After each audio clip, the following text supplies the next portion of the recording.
to celebrate Christmas on Epiphany. Or as my mother said, we got all of the gingerbread back in the cookie jar. Mom's a poet.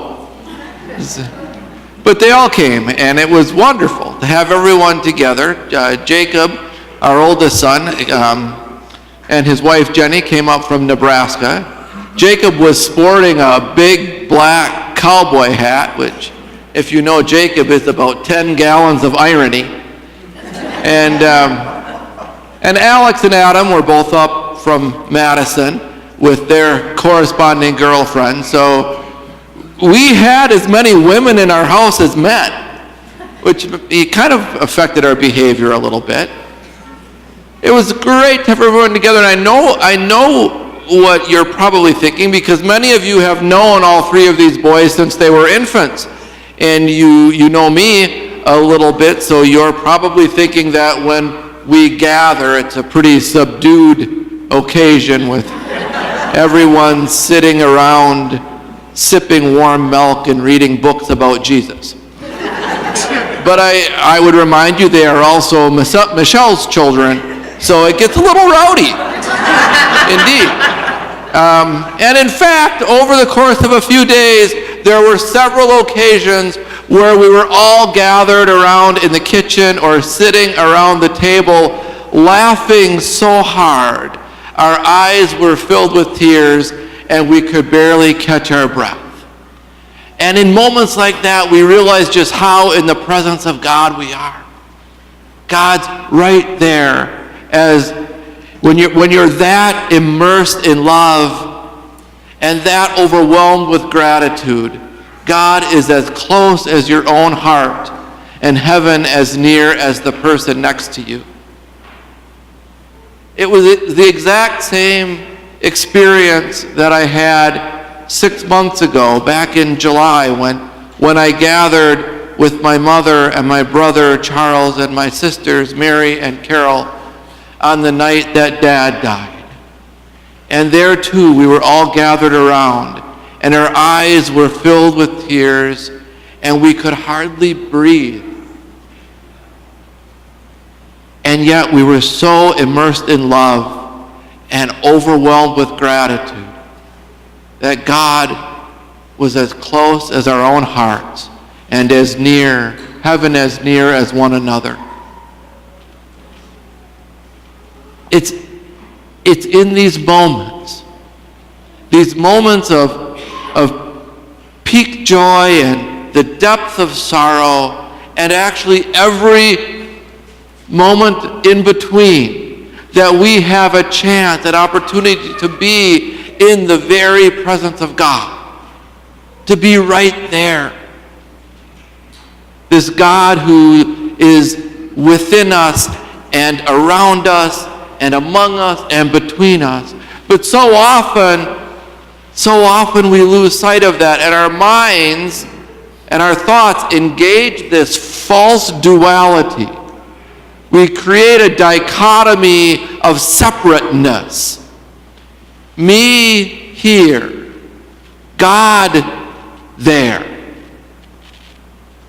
Earth now, heaven later. So we end up living more like Samuel, where we hear ourselves being called and we want to be faithful servants, and we run across the house to Eli, as Samuel did, because it doesn't occur to him that God is right there in the room with him. How often do we go running, looking, because it doesn't occur to us that God is right there with us? Often it's as though so many of the things that we profess to believe, we're not really quite sure of. The idea of incarnation, God among us, resurrection, God with us, Eucharist, God for us and within us, Pentecost, God showered down upon us so much. Everything in our faith is built on this idea of unity, of closing the gap, of oneness, of the immediacy of God right here with us. Paul writes about this almost with exasperation in his letter to the Corinthians. And he's like, don't you get it? Don't you get it? God is right here with you now. God, right here in this life, in the body you have, in your physical presence here and now, you are one with the Messiah. You can almost hear the frustration in his voice. You don't have to die to get to heaven. You don't have to wait to be one with God.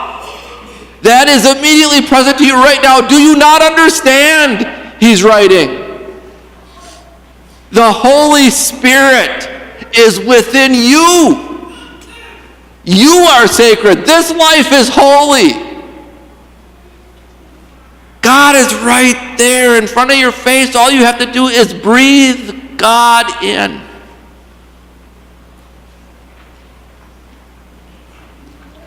Last week, Bishop Bob invited us to enter into Mary Oliver's question, how many mysteries have you seen? Another version of that same question is, how many moments have you already spent in heaven? It's right there for us. God as close as our own hearts. Heaven as near as the person next to us.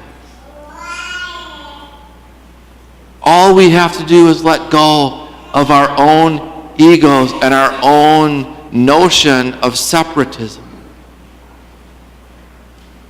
And those gates of heaven are right in front of us. We can open them simply with a loving smile.